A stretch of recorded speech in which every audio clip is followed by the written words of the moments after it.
Welcome to the channel Easy Trick for the computer science students and as well as those students who learn something new in the computer science field. So this topic is very important aspect for the computer networks and availability of the last topics with the analog and the digital transmission and the references model available into this channel and the playlist link available into the description box. So those students who don't see the previous parts, kindly see the previous part. And after that, you will shift into the very important aspects of the computer network availability with the local area network under the computer networks. So what is the local area network?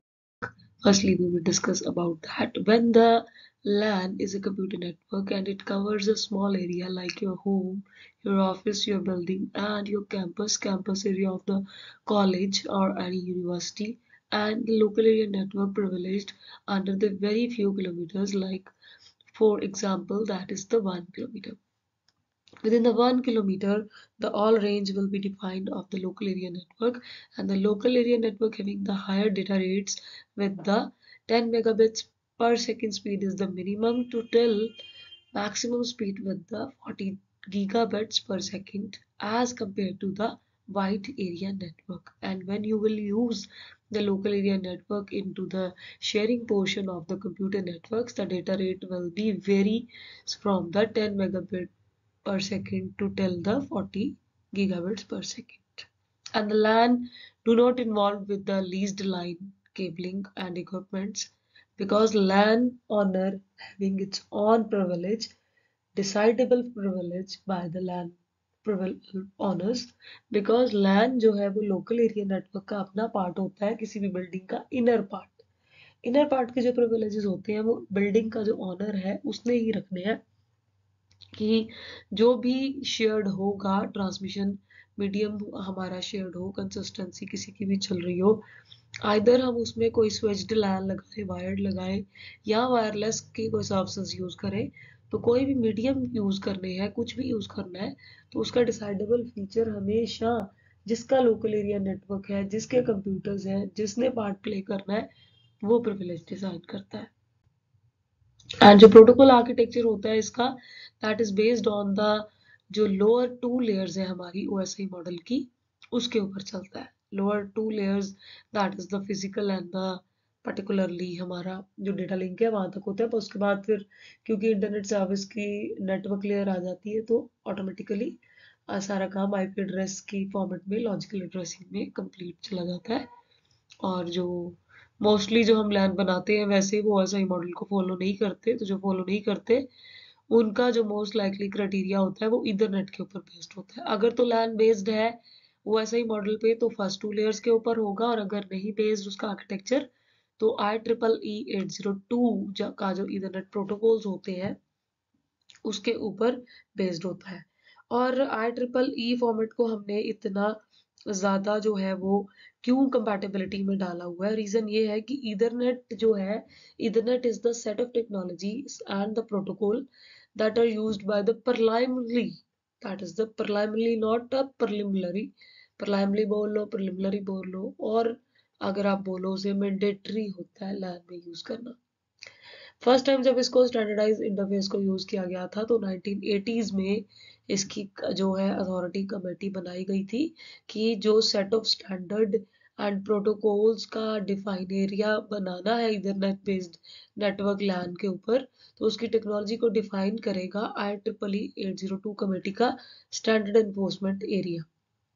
जिसमें कि original 802 point जो होती है 802 है या 802.3 भी आएगी, 802.3A भी होती है, 3I भी होती है। So it depends on the LAN network कि आप किस पे काम कर रहे हो।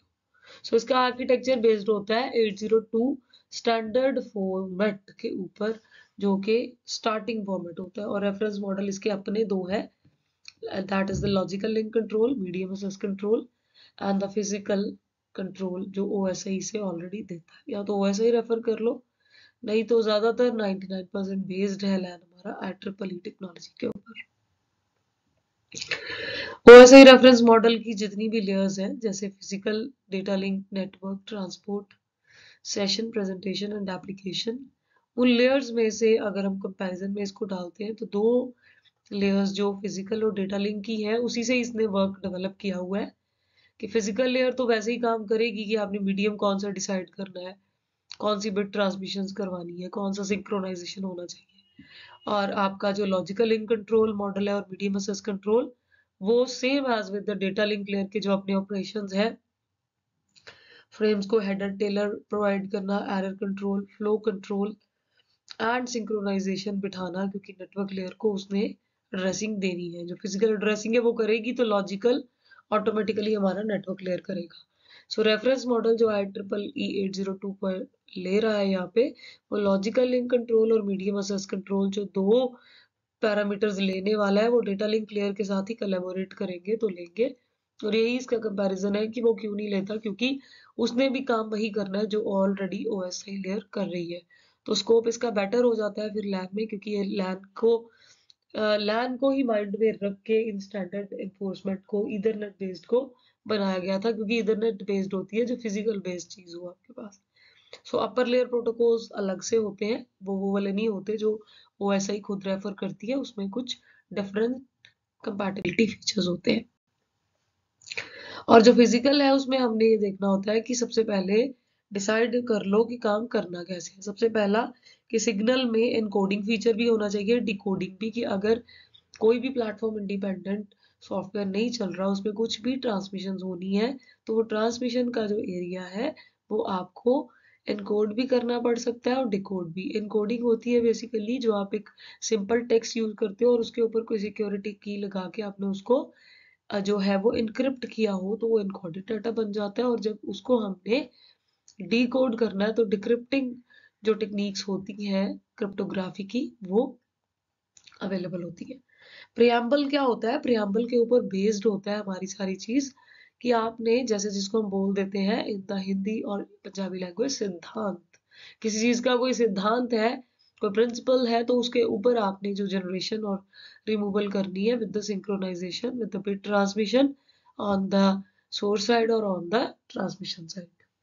And the specification for the topology and the transmission medium, it depends on the LAN owner कि उन्होंने टोपोलॉजी बस यूज करनी है, रिंग करनी है, स्टार करनी है, या हाइब्रिड के अंडर जाना है, या रिंग टोपोलॉजी करनी है, या मैश करनी है। डिपेंड करेगा, ट्री के अंदर लेवल बनाने हैं तो उसको भी कर सकते हैं। तो ट्रांसमिशन मीडियम्स जो है वो गाइडेड भी है, अनगाइडेड भी है। गाइडेड मींस वायर्ड कोई भी यूज करनी है तो it depends on the area, की कितना एरिया कवर अप कर रहे हो। ट्विस्टेड पेयर भी है, कोएक्सियल भी है, फाइबर ऑप्टिक्स भी है, अगर आपने एक बेटर टेक्नोलॉजी एनहांसमेंट में एंटर करना है। और अगर आपको उसी ट्रांसमिशन मीडियम में कोई वायरलेस टेक्नोलॉजी लेनी है तो चेक करना पड़ेगा कि अगर इंफ्रारेड है तो उसका एक एरिया फिक्स होता है, माइक्रोवेव है तो कौन सी टेक्नोलॉजी आपने लगानी है according to the area. Working wise भी आपको ये मेंशन करना पड़ेगा जो प्रियम्बल कह रही है, आप इससे बाहर कोई भी लेयर नहीं ले सकते। और जो medium access control and logical link control ने अब देखना है कि उन्होंने क्या लेना है, क्योंकि OSI लेयर 2 है ये डेटा लिंक, उसको डिवाइड किया इन्होंने दो पार्ट्स में, लॉजिकल लिंक लेयर में और मीडियम एक्सेस कंट्रोल में। लॉजिकल लिंक लेयर जो हमारी होती है ना, वो इंटरफेस करेगी हायर लेवल्स के साथ, मींस जो उसके बाद काम होना है उसके साथ, और फ्लो कंट्रोल करेगी फिजिकल लेयर और अपना जो काम कर रही है, और जो मीडियम एक्सेस से दिलवाने वाली है किसी को काम, उसके ऊपर बेस्ड। एंड बेसिकली ये बेस्ड है हमारा classical data link control protocol. So ये data link control protocol definitely आगे जाके कवर अप होगा, क्योंकि ये काम लैन का चल रहा है, तो अभी हम बेसिक थिंग्स के ऊपर आर्किटेक्चर देख रहे हैं। आगे है हमारी मैक लेयर जो कि है medium access control layer. Medium access control layer के पास काम चला जाता है एरर डिटेक्शन का, जो कि डेटा लिंक लेयर अकेली करती है, फ्लो कंट्रोल और एरर कंट्रोल और एड्रेस की रिकॉग्निशन विद द हेडर और ट्रेलर। वही काम इन्होंने डिवाइड कर लिया है कि जो हायर पे होगा एरर निकलने के बाद फ्लो हैंडल होना है वो करेगा, बट डेटाबेस की ट्रांसमिशन जो करवानी है आपने फिजिकल लेयर से लेनी है, वो मीडियम एक्सेस कंट्रोल देखेगी। उसको एड्रेस रिकॉग्निशन वो करेगी, फ्रेम्स को कोई भी नेम देना है आपने, उसको फॉर्मेट प्रोवाइड करना है, तो डेफिनेटली वो एड्रेस रिकॉग्निशन देखेगी। और एरर कोई भी आ रहा है तो उसको भी हैंडल करेगी। और असेस देगी जो ट्रांसमिशन मीडियम किसी को चाहिए, आगे वाले पार्ट को किसी को भी शेयरिंग मोड में चाहिए, और प्रिविलेज डिसाइड करके एक ट्रांसमिशन मीडियम का प्रिविलेज भी वो डिसाइड करेगी, जो कि फाउंड नहीं है हमारी traditional layer 2 data link control layer में, उसमें नहीं होती, उसमें अवेलेबिलिटी ही नहीं। ये है हमारा लैन प्रोटोकॉल का कंटेक्स्ट एरिया, कि जो मैक का लेयर है ना, वो मैक हेडर भी देता है और लॉजिकल लिंक कंट्रोल भी उसी हेडर के साथ चलती है। फिर ऑटोमेटिकली काम नेटवर्क लेयर के पास जैसे ही चला जाता है, वो इंटरनेट प्रोटोकॉल जो यूज कर लिया उसका हेडर दे देती है, और उसके बाद टीसीपी आईपी, क्योंकि ट्रांसमिशन करवानी है तो ट्रांसमिशन करवाने के बाद किसी एप्लीकेशन डेटा पे वो काम दिखेगा। सो टीसीपी सेगमेंट भी हमारे चलते हैं, आईपी के साथ डेटाग्राम्स यूनिट भी चलते हैं, एलएलसी जो प्रोटोकॉल डेटा यूनिट को देना है वो भी वो हेडर के टाइम पे ही देगा, और मैक फ्रेम तो मीडियम एक्सेस कंट्रोल क्योंकि सबको दे रही है, in either on the source side और इन द डेस्टिनेशन साइड, दोनों तरफ ही उसने डेटा